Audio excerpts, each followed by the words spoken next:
Hello, welcome back again. I hope you had a chance to learn those chords that we learned in the last lesson, the E chord, the A chord and the D chord. And I hope you at least had a chance to practice strumming them and swapping from one chord to the other. Now what I'm going to show you today is a way of strumming with the plectrum which will make your playing sound much more interesting. Because here's the thing, when people first learn guitar, usually they just strum downwards with the plectrum like this.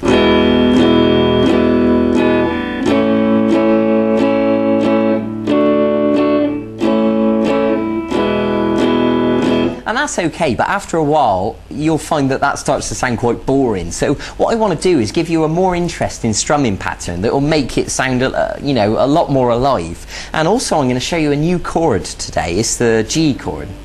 So this strumming pattern is a downstroke, an upstroke, a chop, I'll explain that in a minute, and an upstroke.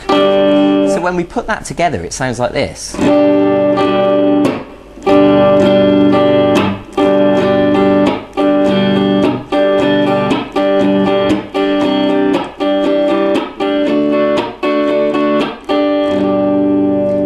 And you can see that it gives it a more interesting sound because the chop is quite percussive. To me it sounds a little bit like a drum kit when the drummer hits the snare, and especially if you're the sort of person that might be busking on your own or playing acoustic guitar, then it's really going to be useful for you to get used to this strumming pattern and it will make your playing sound much better.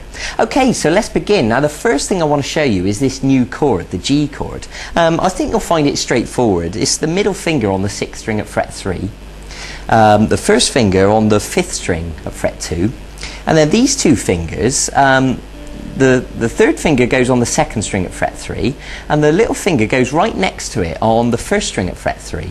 So if you just want to look at that chord diagram next to me, just to clarify what those notes are, and you're going to use the plectrum to strum all the strings.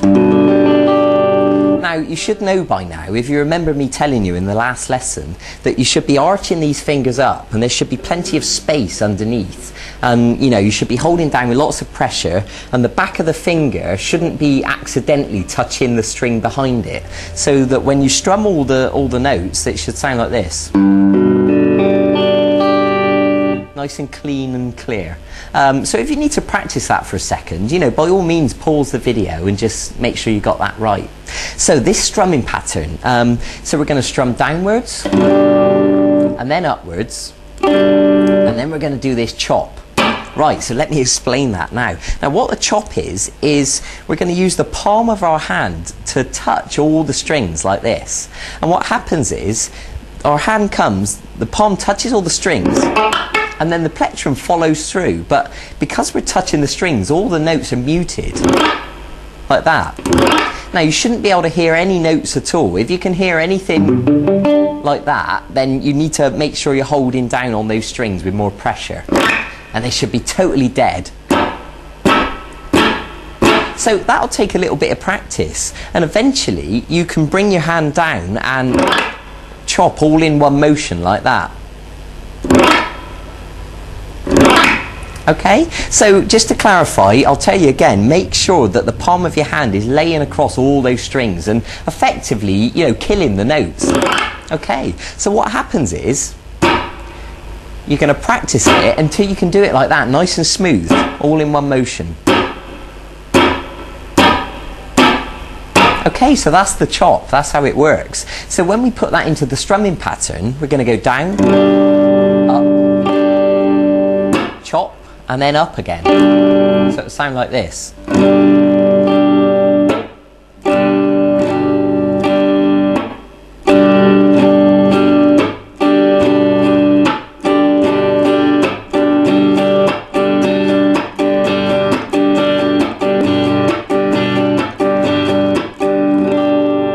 Okay, now it's easier said than done. I expect that'll take you quite a bit of time to practice that. I mean, I know it takes my students quite a while before they really get the hang of it. So that's brilliant. So go easy on yourself. That don't give yourself any pressure to be able to play that straight away.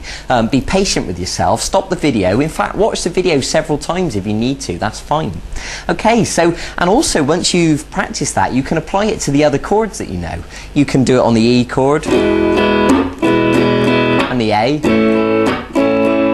and the D.